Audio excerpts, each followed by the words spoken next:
জাপানের এই ৫টি অদ্ভুত নিয়ম শুনলে আপনার মাথা পুরো ঘুরে যাবে। বিশেষ করে ৪ নম্বর নিয়মটা দেখলে আপনিও বলবেন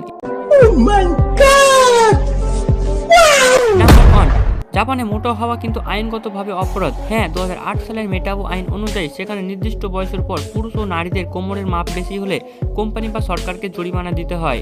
নাম্বার 2, জাপানের স্কুলে কোনো ঝাড়ু দেওয়া বা পরিচ্ছন্নতা কর্মী থাকে না। সেখানকার ছাত্রছাত্রী এবং শিক্ষকরা মিলে প্রতিদিন নিজেদের ক্লাসরুম এবং টয়লেট পরিষ্কার করে, যাতে ছোটবেলা থেকে তারা দায়িত্বশীল হতে শেখে। নাম্বার 3, আপনি জাপানের কোনো ট্রেন বা পাবলিক বাসে জোরে কথা বলতে পারবেন না। এমনকি ফোন সাইলেন্ট করে রাখতে হয়, যাতে পাশের যাত্রীর কোনো রকম বিরক্তি না হয়। এই বলে আসল ভদ্রতা। নাম্বার 4, অফিসে কাজের ফাঁকে বা টেবিল বা চেয়ারে ঘুমিয়ে পড়া জাপানে কোনো অপরাধ নয়, বরং একে কঠোর পরিশ্রমের লক্ষণ মনে করা হয়।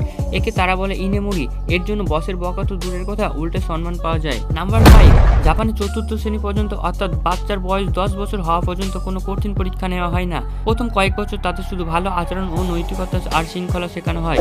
আর হ্যাঁ, ভিডিওটি ভালো লাগলে অবশ্যই চ্যানেলটিকে সাবস্ক্রাইব করুন।